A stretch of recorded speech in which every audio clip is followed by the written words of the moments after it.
엘리사가 죽을 병이 들매 이스라엘의 왕 요아스가 그에게로 내려와 자기의 얼굴에 눈물을 흘리며 이르되 내 아버지여 내 아버지여 이스라엘의 병거와 마병이여 하매 엘리사가 그에게 이르되 활과 화살들을 가져오소서 하는지라 활과 화살들을 그에게 가져오매 또 이스라엘 왕에게 이르되 왕의 손으로 활을 잡으소서 하매 그가 손으로 잡으니 엘리사가 자기 손을 왕의 손 위에 얹고 이르되 동쪽 창을 여소서 하여 곧 열매 엘리사가 이르되 쏘소서 하는지라 곧 쏘매 엘리사가 이르되 이는 여호와를 위한 구원의 화살 곧 아람에 대한 구원의 화살이니 왕이 아람 사람을 멸절하도록 아벡에서 치리이다 하니라. 또 이르되 화살들을 집으소서 곧 집음에 엘리사가 또 이스라엘 왕에게 이르되 땅을 치소서 하는지라 이에 세 번 치고 그친지라. 하나님의 사람이 노하여 이르되 왕이 대여섯 번을 칠 것이니이다. 그리하였더면 왕이 아람을 진멸하기까지 쳤으리이다. 그런즉 이제는 왕이 아람을 세 번만 치리이다 하니라. 엘리사가 죽으니 그를 장사하였고 해가 바뀜에 모압 도적대들이 그 땅에 온지라. 마친 사람을 장사하는 자들이 그 도적대를 보고 그의 시체를 엘리사의 묘실에 들이던지매 시체가 엘리사의 뼈에 닿자 곧 회생하여 일어섰더라. 아멘. 북이스라엘 역사에서 가장 힘이 있었던 왕조는 아합 왕조였습니다. 아합은 나라를 부강하게 만들었고 그 이름은 주변 나라에도 알려질 만큼 유명했습니다. 하지만 아합 왕은 하나님을 멸시하고 바알이라는 우상을 섬겼습니다. 더 나아가 하나님의 사랑과 교회를 핍박하는 큰 죄를 저질렀습니다. 그래서 하나님은 아합 왕조의 군대 장관이었던 예후를 통해 아합 왕조를 무너뜨리셨습니다. 예후는 곧이어 아합의 아들들과 바알을 섬기던 제사장 귀족들까지 모두 없애버렸습니다. 바알 신상도 다 부숴버렸죠. 하나님은 예후의 이런 행동을 보시고 말합니다. 네가 나를 위하여 선을 행했으니 칭찬하셨고 그리고 내 자손들이 4대까지 왕이 될 것이다 라고 복을 주셨습니다. 그리고 사람들은 이렇게 기대를 하였습니다. 야, 이제 정말 북이스라엘은 하나님을 잘 섬기는 나라가 될 거야. 우리나라는 앞으로 평안하고 강해질 거야 라고 기대하였습니다. 하지만 예후는 끝까지 하나님을 잘 섬기지 못했습니다. 이에 대해 성경은 이렇게 말합니다. 예후가 전심으로 이스라엘 하나님 여호와의 율법을 지켜 행하지 아니하며 여로보암이 이스라엘에게 범하게 한 그 죄에서 떠나지 아니하였더라. 예후 왕은 아합 왕조를 무너뜨리고 새로운 왕으로 세워졌지만 그도 결국 끝까지 하나님만 섬기지 못했습니다. 비록 그가 바알은 없앴지만 옛날 여로보암이 만들었던 금송아지 신상을 섬기기 시작하였습니다. 그리고 아합 왕조가 무너진 뒤에 새로운 왕조가 막 시작된 때라서 군사력도 강하지 못했습니다. 그래서 주변 나라들에게 점점 공격을 받고 있었는데 특히 아람 나라에게 계속된 침략을 당하고 있었습니다. 나중에는 예후의 손자 요아스가 왕이 될 때까지도 아람의 침략은 계속되었습니다. 하지만 그때에 기도와 믿음으로 하나님의 능력을 보여주고 나라를 지키는 사람이 일어납니다. 그 사람이 누구입니까? 바로 엘리사입니다. 엘리사가 있는 동안에 하나님께서 능력을 백성들 가운데 주셔서 기근 속에도 먹을 것을 주셔서 백성들을 배불리 먹이셨습니다. 적들이 쳐들어왔지만 그때마다 엘리사가 하나님의 강한 능력을 보여주셔서 이 군대를 쫓아내셨습니다. 그런데 이제 엘리사가 나이가 많아 약 80세 정도로 추측하는데요. 죽을 때가 가까워졌습니다. 그래서 북이스라엘 왕 여호아스는 너무 걱정이 되어서 엘리사를 찾아왔습니다. 그리고 눈물을 흘리며 그는 이렇게 말합니다. 내 아버지여, 내 아버지여, 이스라엘의 병거와 마병이여. 이 말은 선지자님, 우리나라가 군대도 없고 힘도 없지만 당신이 기도하는 것 때문에 당신이 부르짖는 그 말 한마디 한마디 때문에 우리는 살 수 있었습니다. 그런데 이제 선지자님이 떠나시면 우리는 이제 어떻게 살겠습니까? 라고 두려운 마음을 담은 고백이었습니다. 그래서 엘리사는 요아스를 향해 이렇게 말합니다. 왕이여, 활과 화살을 집으소서 그리고 동쪽 창을 여십시오라고 합니다. 여러분, 왜 엘리사가 하필 동쪽에 창문을 열라고 하는 것일까요? 그건 이 동쪽은 아람 나라가 있는 곳, 지금 이스라엘이 나라를 빼앗기고 영토를 빼앗겨서 힘든 아벡이 있는 장소가 바로 동쪽이기 때문입니다. 그리고 엘리사는 요아스에게 동쪽을 향해 화살을 쏘라고 합니다. 이에 왕이 화살을 쏘자 엘리사는 말합니다. 이는 여호와를 위한 구원의 화살, 곧 아람에 대한 구원의 화살이니라는 뜻입니다. 여러분, 이 말은 무슨 말이겠습니까? 이 싸움은 내 힘으로 하는 것이 아니라 하나님이 싸우시는 전쟁이라는 것입니다. 하나님이 이스라엘을 구원하겠다는 약속이라는 것입니다. 우리 인생도 영적 전쟁에 이렇게 늘 영적 전쟁을 싸웁니다. 그때마다 우리는 무엇으로 승리할 수 있겠습니까? 내 힘과 내 능력과 율법과 공로로 하는 것이 아니라 오직 하나님의 은혜를 붙잡고 나아가는 것입니다. 성도 여러분, 우리의 구원의 화살 예수 그리스도, 그 은혜를 붙잡고 나아가시기를 축복합니다. 그 다음에 엘리사는 요아스 왕에게 또 한 번 믿음의 행동을 시킵니다. 이제 화살을 땅으로 치세요라고 말합니다. 이 말은 하나님이 세우신 왕으로서 백성을 보호하고 지키고자 하는 마음을 가지며 이 아람과 싸운 결단의 행동을 보이라는 것입니다. 하지만 요아스는 어떻게 했습니까? 오늘 본문 말씀을 보시면 단 3번만 화살을 땅에 치고 멈춘다고 합니다. 그러자 선지자 엘리사는 화를 내며 이렇게 말합니다. 19절 말씀입니다. 하나님의 사람이 노하여 이르되 왕이 대6번을 칠 것이니이다. 그리하였더라면 왕이 아람을 멸하기까지 쳤으리이다. 그런즉 이제는 왕이 아람을 3번만 치리이다 하니라. 왜 요아스가 3번만 화살을 쳤겠습니까? 선지자가 정확하게 얘기 안 해주시니까 이 정도면 됐으려나 애매하게 생각해서 쳤던 것일까요? 결코 그렇지 않습니다. 분명 하나님은 아까 전에 말했습니다. 이 화살은 여호와의 구원의 화살이므로 강한 마음을 가지고 치라고 했습니다. 그러나 그는 치지 못했습니다. 왜 그럴까요? 그가 하나님을 전심으로 믿지 못했기 때문입니다. 이거 화살 친다고 하나님이 전쟁에서 승리하게 해주실까? 내가 화살을 치면 무언가 달라질까? 그 마음에 망설임이 있었고 말씀에 의심이 들었기 때문입니다. 사랑하는 성도 여러분, 우리도 신앙생활을 할 때에 요아스 왕처럼 망설이고 머뭇거릴 때가 있지 않습니까? 우리가 간절히 기도하지만 기도할 때 하나님 이거 되겠습니까? 라고 의심하지 않았습니까? 하나님 말씀대로 살라는 그 말씀을 듣고 행해 보는데 내가 이렇게 산다고 달라질까? 하나님이 믿고 순종해라 하시는데 그냥 적당히 하다가 멈출 때가 있지 않습니까? 주님은 오늘 이 말씀을 통해 우리에게 말합니다. 그 말씀을 온전히 믿고 담대하게 행하라. 하나님을 신뢰하는 사람은 내 믿음의 화살을 칠 때 망설이는 자가 아닙니다. 나는 작게 행동하지만 하나님이 이를 통해 큰 역사를 이루실 거라는 것을 믿고 행하는 사람입니다. 그런데 요아스는 어떻게 했습니까? 그냥 할 만큼만 하지, 적당히 하지, 눈치 보면서 하지라고 하다가 하나님도 그만큼만 역사한다고 오늘 본문에는 말합니다. 우리 신앙의 망설임처럼 믿음이 없는 요아스 왕은 선지자의 말에도 회개하거나 더 화살을 치지 않았습니다. 더 이상 하나님이 그를 불쌍히 여기 않으셔도 됩니다.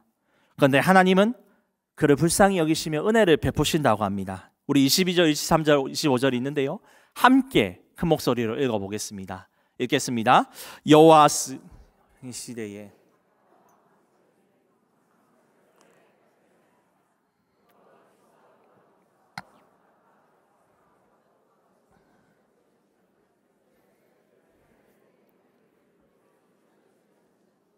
요아스가 베나닷을 3번 쳐서 무찌르고 이스라엘 성읍들을 회복하였더라.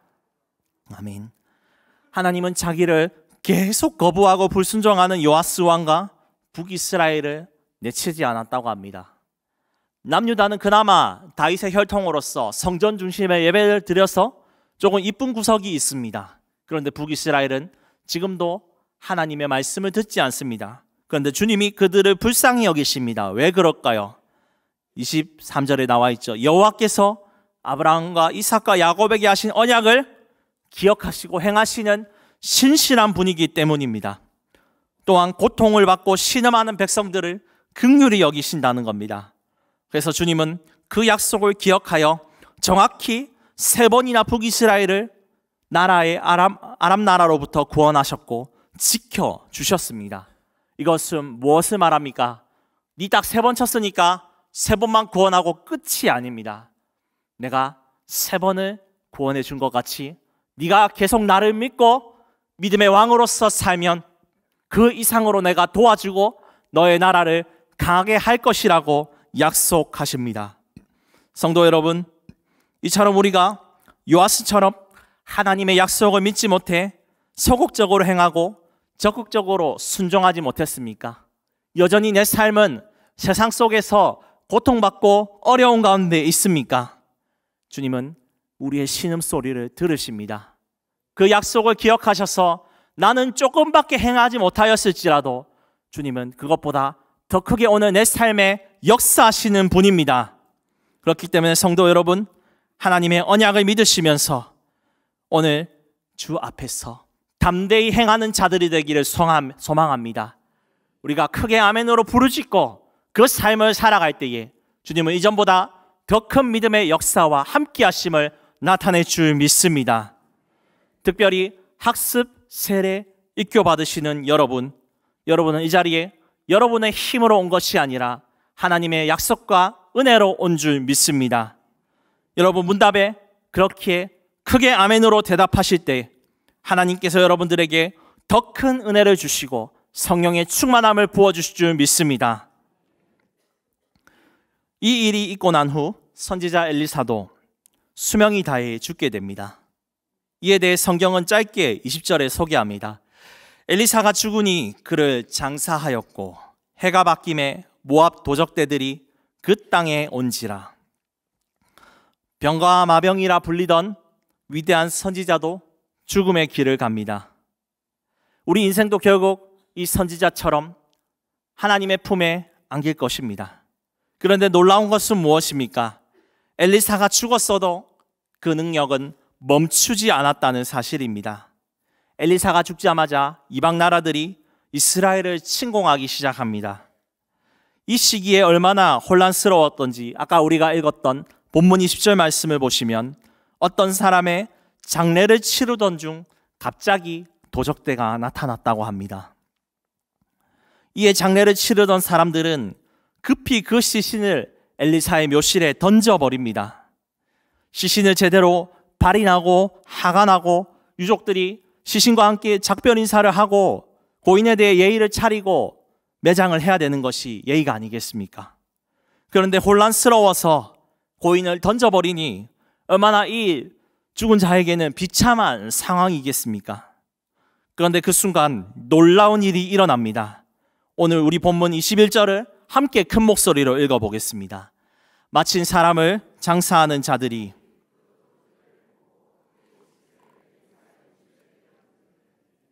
제가 엘리사의 뼈에 닿자 곧 회생하여 일어섰더라.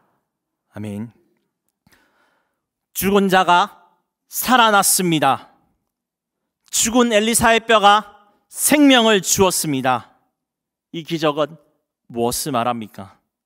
하나님은 하나님이 사용하시는 사람이 죽어도 하나님의 능력은 사라지지 않는다는 겁니다. 하나님의 생명과 구원은 결코 시대가 끊기지 않고 계속 이어진다라고 말하는 것입니다. 그렇게 이스라엘 백성들은 나라가 혼란하여도 힘이 없어도 두려워하지 말고 죽어도 살게 해주시는 여호와를 믿고 신뢰하라는 것입니다. 엘리사의 뼈는 부활을 증거합니다. 엘리사는 죽었지만 하나님은 여전히 살아계십니다. 그리고 이것은 신약 성경에서 누군가에 의해 완전히 성취되었습니다. 그분은 바로 예수 그리스도이십니다. 그는 십자가에 죽으셨지만 다시 살아나셨습니다. 부활하셨습니다. 그리고 오늘 우리에게 약속을 주시는데요. 요한복음 11장 25절을 함께 읽어보겠습니다.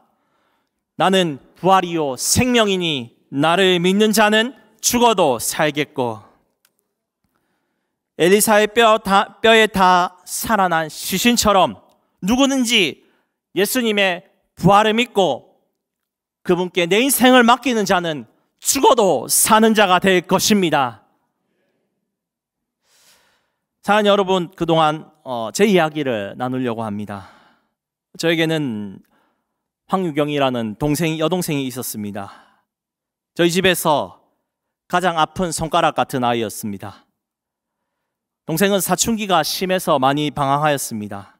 그래서 고등학교를 진학했지만 자퇴하고 하나님의 품을 떠나서 살아가고 있었습니다.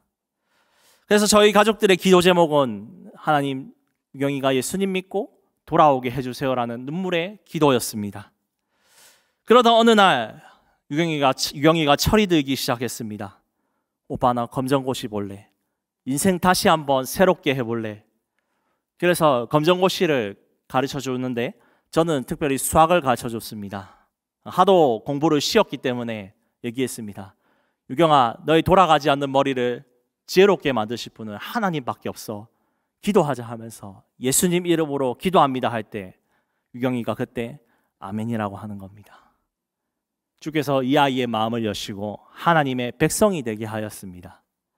그리고 말하답니다. 아르바이트 끝나고 다음날 교회 가자. 참 하나님께 감사했습니다. 그런데 그것이 동생의 마지막 모습이었습니다. 다음 주일 아침 7시 저는 교회 갈 준비하고 있었는데 그때 경비실에 전화가 왔습니다. 거기 황유경 씨 오빠 되십니까? 네. 부모님하고 잠시 떨어져서 전화 받으세요 라고 할 때 왜 그러시죠 하니까 당신의 동생이 오전 6시 택시를 타고 오다가 그 택시가 전봇대에 미끄러져서 충돌했고 동생은 그 자리에 즉사했습니다. 순간 저는 숨이 멎는 줄 알았습니다. 머리가 어지러운 상황이었습니다. 울면서 어머니께 동생의 소천을 전했을 때 어머니도 울며 절규하셨습니다. 그리고 저와 어머니는 급히 장례식장으로 달려갔습니다. 그리고 서울에 있던 아버지도 내려오셨는데 오시기 전에 좀 운전 잘 하실 수 있도록 사고 나서 좀 의식을 잃었습니다라고 돌려 말했습니다. 그러나 도착하셔서 영정사진을 보시고 동생이 살아있을 거라는 희망이 무너졌는지 그 자리에 주저앉으며 오셨습니다. 다음날 입관 예배 때 동생의 시신을 만지며 이마를 만졌는데 살아있을 때는 정말 따뜻했는데 그때 그 만졌던 이마는 너무나 세상 그 어떤 것보다 차가웠습니다. 그 순간 죽음의 실체가 뭔지 뼈저리게 느꼈습니다. 너무나 무서웠기에 하나님께 울며 따졌습니다. 하나님, 너무하신 거 아니에요? 이제 시당 고백하고 주님을 믿기로 했잖아요. 19년의 방황을 끝내고 주님께 돌아왔으면 교회라도 오게 해주셔야지. 나에게 죽음의 맛을 보여주신 이유가 뭡니까? 제가 이러려고 목사하겠다고 했습니까? 저는 이제 안 하겠습니다. 죽음이 너무 무섭고 허망합니다. 그렇게 절망 속에 올 때 하나님이 모교회 성도님들, 친구들이 함께 아파하며 곁을 지켜줬습니다. 제 담당 대학부 목사님은 저를 안아주시면서 제가 죽음이 무섭다고 할 때 이렇게 말했습니다. 하나님은 그 죽음으로 끝나는 것이 아니라 은혜를 주시며 너에게 위로함을 주실 거야 라고 얘기했습니다. 특별히 여기 많은 친구들, 학교에 있던 친구들이 찾아와 위로해 주는데요. 여기 있는 이정호 목사님도 그 중에 한 분이십니다. 군 복무 중이었는데 무슨 정신이 있었는지 직접 와주면서 함께 울어주었습니다. 정말 멋진 친구이십니다. 그때 위로해 준 모든 분들께 감사합니다. 그리고 하나님이 저에게 꿈을 꾸게 해주셨습니다. 동생은 빛난 얼굴을 하고 있었고 빛난 옷을 입고 있었습니다. 그래서 저는 동생에게 얘기했습니다. 어떻게 그 옷을 입었느냐라고 하니 동생이 얘기합니다. 오빠, 하나님이 나를 이 옷을 입혀줬어. 그리고 동생이 누군가와 어깨 동무하며 천국으로 걸어갔는데 그분은 예수님이셨습니다. 예수님은 유경이에게 이렇게 말씀하셨습니다. 유경아, 오빠와 부모님과 잘 얘기했느냐? 이제 나랑 함께 천국에 가자라고 얘기하면서 걸어가는 모습을 보면 저는 꿈에 깨어났습니다. 그리고 저는 하나님께 감사했습니다. 하나님, 저에게 그 꿈을 꾸게 해주신 이유가 동생처럼 방황하는 사람들에게, 그리고 갈 길을 알지 못해서 하나님을 모르고 떠나가는 청소년들과 청년들에게 전하라는 것이군요. 제가 이 부활의 소망을 가지고 살아가겠습니다라고 다짐하였습니다. 그로부터 15년이 지났습니다. 이 부활의 소망은 지금도 내 가슴 속에 불타고 있습니다. 오늘 이 자리에 있는 우리 모두는 이 약속을 붙잡아야 될 것입니다. 죽음으로 인해 눈물과 슬픔을 아는 우리를 주님은 불쌍히 여기시며 울지 말라고 말씀하십니다. 사랑하는 여러분, 우리는 죽음 앞에 모두 연약합니다. 날이 갈수록 나이가 들든지 불의의 사고든지 우리의 눈앞에는 죽음이 있습니다. 그러나 이 죽음 앞에서 연약한 우리를 강하게 하시며 꺾이지 않게 할 소망과 부활이 있습니다. 엘리사의 뼈에 다 죽은 자가 살아난 것처럼 예수님의 부활로 인하여 우리 앞에 먼저 간 사랑하는 사람들은 다시 살아날 것입니다. 그러니 여러분, 가족들의 잃어버린 슬픔으로, 아픔으로 있는 성도들이 계십니까? 그렇다면 이것을 기억하십시오. 죽음은 힘을 잃었습니다. 고린도전서 15장 55절은 이렇게 말합니다. 사망아, 네가 이긴 것이 어디 있느냐? 사망은 예수 그리스도에게 졌습니다.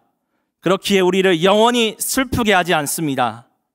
먼저 하늘나라로 간 자를 주님께서는 예수님이 다시 오시는 그날에 다시 부활하며 살게 할 것입니다. 그래서 이 약속을 믿는 자들은 주님의 자비로 즐겁게 춤출 수 있습니다. 죽음이 우리의 마음과 삶을 지배하지 못하기 때문입니다. 하나님이 주시는 샬롬과 평안이 있기 때문에 영원한 생명이 있는 줄 믿습니다. 말씀을 맺겠습니다. 우리는 하나님의 약속에 대한 믿음이 연약하여 때로는 다른 것을 의지하기도 합니다. 요아스 왕처럼 주를 위해 살아보고자 하지만 내 눈에 잡히는 것을 의지할 때가 있습니다. 그러나 여러분 기억하십시오. 하나님은 그럼에도 여러분들의 신음을 기억하시고 여러분들이 행하지 않아도 앞서 행하시는 분이십니다.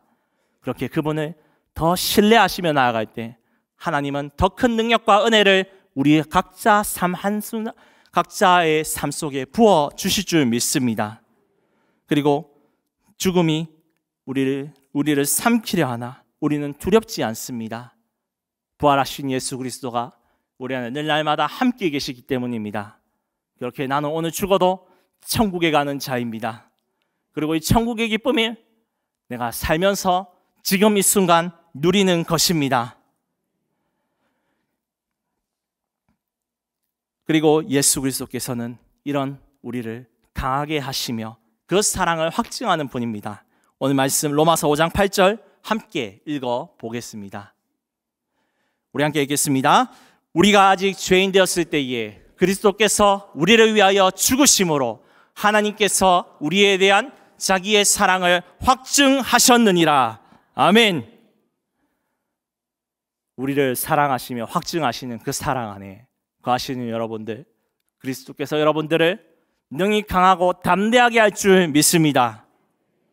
그동안 저는 엘리야, 엘리사 이야기를 통해 우리의 생명의 주관자가 누구인지 선포했습니다. 영원한 생명을 주시며 공급하시는 분이 누구이십니까?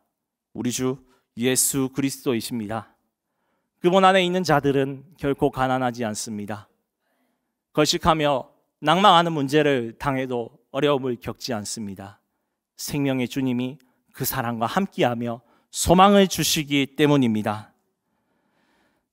그 안에 있는 자들 슬픔이 떠나가고 두려움이 사라지고 죄악이 벗어나고 그리스도 안에 온전하고 강하여질 줄 믿습니다.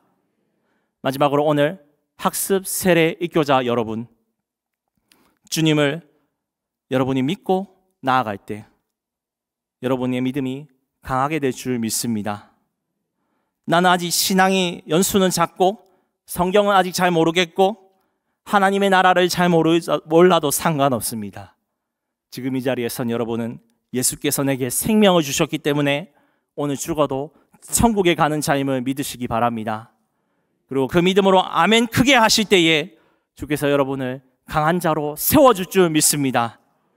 오늘 우리 모든 성도 여러분, 나는 약하나 예수 권세는 많기 때문에 그분을 믿고 신뢰하고 나아갈 때 영원한 생명과 소망이 우리 안에 있는 줄 믿습니다.